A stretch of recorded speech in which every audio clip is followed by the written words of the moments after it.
Obrolan terakhir kaca Bank BUMN sebelum tewas dibunuh, siang sempat telepon sang kakak. Obrolan terakhir Muhammad Ilham Pradipta atau Kepala Cabang, Kacap, Bank BUMN di Jakarta bersama sang kakak sebelum tewas dibunuh. Obrolan ini terjadi beberapa jam sebelum kejadian Ilham diculik oleh beberapa orang lalu dihabisi. Sebelumnya, Ilham diculik sejumlah orang menggunakan mobil putih di parkiran supermarket kawasan Pasar Rebo, Jakarta Timur, Rabu, 20 Agustus 2025. Jasadnya kemudian ditemukan di Desa Nagasari, Serang Baru, Bekasi, pada pukul 5.30 WIB pada Kamis, 21 Agustus 2025. Kondisi Ilham saat ditemukan yakni tangan dan kakinya terikat. Kini kasus kematian Muhammad Ilham Pradipta, Kacap Bank BUMN di Jakarta ini meninggalkan keanehan bagi keluarga. Pasalnya, tidak ada gelagat aneh yang ditunjukkan Ilham sebelum kejadian. Terakhir kontekan sama kakaknya itu cuman ngobrolin makanan. Hari kejadian itu, kakaknya waktu itu lagi di Surabaya, dan Ilham pun sempat kerja di Surabaya, kata juru bicara keluarga Ilham, Widodo Bayu Aji kepada tribunusbogor.com, Senin, 25 Agustus 2025, malam. Ilham saat itu menjelaskan beberapa makanan di Surabaya kepada kakaknya. Tidak ada beban sama sekali yang ditunjukkan oleh Ilham.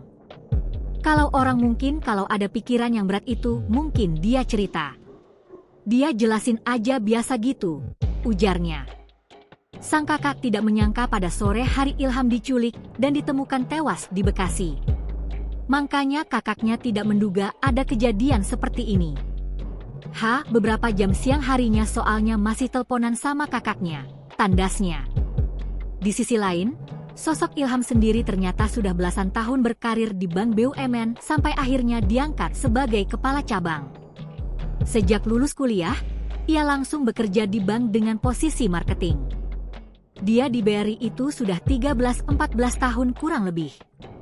Yang saya tahu itu, kata juru bicara keluarga Ilham, Widodo Bayu Aji saat dijumpai tribunusbogor.com di Dramaga, Senin, 25 Agustus 2025, malam. Selama berkarir, ia sempat bertugas di beberapa wilayah. Sempat di Surabaya. Di Bandung juga pernah. Tapi pindah ke Jakarta itu sih belum lama ya, ujarnya. Namun, selama itu, sambung Bayu, Ilham tidak pernah bercerita jika ada masalah atau tidak di pekerjaannya. Bahkan, sebelum kejadian pun, Ilham tidak menceritakan kejanggalan apapun. Saya juga ngobrol dengan kakaknya, dengan istrinya itu. Dia tidak pernah bercerita ada satu problemnya. Kalau bercerita mungkin habis dari sini, dari situ, itu kan hal yang biasa. Tapi ada problem besar itu dia tidak pernah cerita, ujarnya. Download Tribun X sekarang, menghadirkan lokal menjadi Indonesia.